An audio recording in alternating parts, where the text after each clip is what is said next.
Hello guys, welcome to good stories. ఈరోజు మనం తెలుసుకోబోయే కథ పేరు నిశ్శబ్దం వెనుక కథ పార్ట్ 4. ఈ పార్ట్లో 3 గదుల్లో లైట్లు ఒక్కసారిగా ఆఫ్ కావడంతో ఆరుగురు భయంతో ఒక్క క్షణం నిశ్శబ్దంగా నిలిచిపోయారు. హాస్టల్ మొత్తం వెలిగిపోతుండగా వాళ్ళ గదులే అలా చీకటిలో మునిగిపోవడం అసలు సహజం కాదు. జాహ్నవి, ప్రణతి గదుల్లో చీకటి మరింత గట్టిగా అనిపిస్తోంది. చిన్న టేబుల్ మీద ఉన్న టార్చ్ లైట్ కూడా పనిచేయడం మానేసింది. ప్రణతి, ఇది సాధారణం కాదు అని జాహ్నవి చెప్పింది. ప్రణతి గట్టిగా ఊపిరి పీల్చుకొని, ముందు బయటకు వెళ్ళి లైట్ బోర్డ్ చూసేద్దాం అంది. అదే సమయంలో ఆనంది, సింధు ఉన్న గదుల్లో కూడా ఒత్తిడి వాతావరణం మరింత పెరిగింది. సింధు వెంటనే తన ఫోన్ ఫ్లాష్ లైట్ ఆన్ చేసి, మన 3 గదుల్నే టార్గెట్ చేశారు అనిపిస్తోంది అని ఆనంది నెమ్మదిగా అంది. సింధు మాటల్లో ధైర్యం ఉన్నా ముఖంలో మాత్రం భయం. లిఖిత మరియు మోహిని గదిలో మాత్రం పరిస్థితి మరింత వింతగా ఉంది. వారి గది ఫ్యాన్ కూడా ఒక్కసారిగా ఆగిపోయింది. కానీ బయట హాల్లో ఫ్యాన్లు, లైట్లు అన్నీ పనిచేస్తున్నాయి. ఇది ఎవరైనా సరదా కోసం చేస్తుండరు. ఎవరో స్పెసిఫిక్గా మన గదులే ఆఫ్ చేశారు అని మోహిని కంగారు పడుతూ అంది. లిఖిత, కరెంట్ బాక్స్ హాస్టల్ వాచ్మ్యాన్ దగ్గర ఉంటుంది కదా, మరి అతడు ఎందుకు ఇలా చేస్తాడు అని అడిగింది. ఆరుగురు తమ గదుల్లో ఉండలేమనిపించింది. సమయం 10:15. సాధారణంగా వాళ్ళు నిద్రకు సిద్ధమయ్యే టైం. కానీ ఈరోజు భయం వారిని చుట్టుముట్టేసింది. జాహ్నవి, మనము 6 గదుల బయట హాల్లో కలుద్దాం అని ఫోన్లో మెసేజ్ పంపింది.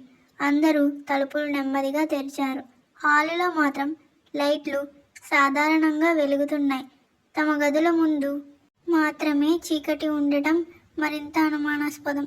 ప్రణతి చుట్టూ చూసి, గదుల మెయిన్ స్విచ్ బోర్డు ఇదే కదా అని బోర్డు దగ్గరికి నడిచింది. అది తెరిచి ఉంది. సాధారణంగా ఎప్పుడు తాళం వేసి ఉంచుతారు.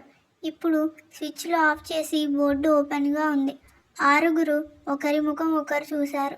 అందరి కళ్ళల్లో ఒకే ప్రశ్న, ఎవరో ఇది చేశారా, ఎందుకు అని.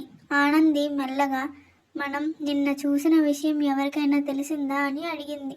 జాహ్నవి వెంటనే, సైలెంట్, హాస్టల్లో ఎవరైనా వింటే అని హెచ్చరించింది. వాళ్ళు లైట్ల గురించి మాత్రమే మాట్లాడుతున్నట్టు నటిస్తూ తక్కువ శబ్దంలో మాట్లాడటం మొదలుపెట్టారు. మోహిని స్విచ్ను ఆన్ చేసి చూసింది. లైట్లు మొదట్లో మెరుపులు ఇచ్చి ఆ తర్వాత మామూలుగానే వెలిగాయి. కానీ ఏదో తప్పు జరుగుతోంది అన్న భావన వాళ్ళని వదలలేదు. ఎవరో మన గదులనే టార్గెట్ చేశారు అని సింధు నెమ్మదిగా చెప్పింది. అది మనం నిన్న టెర్రస్ మీద చూసిన తర్వాతే అని ప్రణతి అంది. కేవలం యాదృచ్ఛికం కాదు. జాహ్నవి ఆలోచనలో మునిగిపోయింది. ఆరుగురు తిరిగి ఒక గదిలో చేరారు. కిటికీ బయట చీకటి బలంగా ఉంది. గాలిలో ఒక వింత నిశ్శబ్దం. లిఖిత చెప్పింది, మన గదుల లైట్లు ఇలా ఆఫ్ చేసిన వాళ్ళు హాస్టల్లో ఉన్న వాళ్ళు ఎవరో అవ్వాలి. మోహిని వెంటనే, లేదా బయట నుంచి కూడా ఎవరో ఉండొచ్చు అంది. ఆ మాట అందరినీ నిశ్శబ్దంలోకి నెట్టేసింది. ప్రణతి మొబైల్ను చూసింది. గూగుల్లో చూద్దాం, హాస్టల్లో ఇలాంటి ఆటోమేటిక్ పవర్ తడబాట్లు జరిగితే ఏమైనా కారణం అని సెర్చ్ చేయబోయింది. కానీ నెట్ కూడా పనిచేయడం లేదు. సిగ్నల్ పూర్తిగా లేదు. ఇది కోఇన్సిడెన్స్ కాదు అని సింధు అంది. ఆనంది వెంటనే కిటికీ దగ్గరకు వెళ్ళి బయట చూసింది. రాత్రి గాలి నెమ్మదిగా కదులుతోంది. కానీ ఆ హాల్ చివర ఎవరో నీడలా కదిలినట్లు అనిపించింది. ఎవరో బయట నిలబడి ఉన్నట్లు అనిపించింది అని ఆనంది కంగారుగా చెప్పింది. మిగిలిన వాళ్ళు వెంటనే హాల్ వైపు చూశారు. అక్కడ ఎవ్వరూ లేరు. లేదా దాక్కున్నారా అని జాహ్నవి అంది. ఇది మొదటిసారి కావచ్చు, కానీ ఇదే చివరిసారి కాదు అని అంది. మన మీద ఎవరో కన్ను పెట్టారు అని ప్రణతి అంది.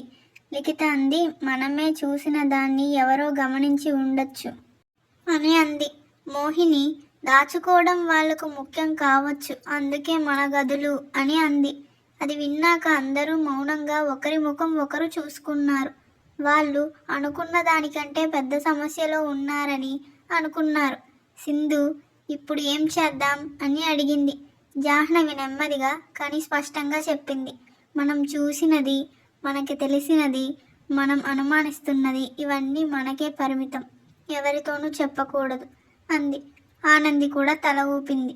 ఇక మీదట ప్రతి చిన్న విషయాన్ని గమనించాలి, ప్రతి చిన్న మార్పుని రికార్డ్ చేయాలి అంది. ప్రణతి అంగీకరించింది. వాళ్ళు ఆ రాత్రి కలిసి గదుల్లో ఎంత భయంగా ఉన్నప్పటికీ మ్యాటర్ను అర్థం చేసుకున్నారు. ఆ రాత్రి చీకటి వాళ్లకు కొత్త భయం తెచ్చిన ఒక కొత్త మిషన్ కూడా ఇచ్చింది. అప్పుడు కొత్తగా జాగ్రత్త, కొత్తగా అనుమానం, కొత్త రహస్యం మొదలయ్యాయి. వాళ్ళకి ఏం జరిగిందో ఇంకా తెలీదు, కానీ ఆ గదుల చీకటి ఏదో పెద్ద విషయం ప్రారంభం అని వాళ్లకు స్పష్టంగా తెలియజేసింది. మర్నాడు ఉదయం కొత్త రోజు ప్రారంభమవుతుంది. కానీ ఇప్పుడు వారిలో 6 ఒక్కొక్కరు కాదు.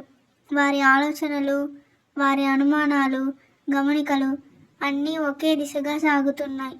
ఎవరూ ఊహించని రహస్యానికి, ఎవరూ పలుకలేని నిజానికి, ఎవరూ భరించలేని నీడలకు వాళ్ళు ఇప్పుడు నడుచుకుంటూ వెళ్తున్నారు. ఇది మొదలైంది ఆ రాత్రి చీకటితోనే. Thank you.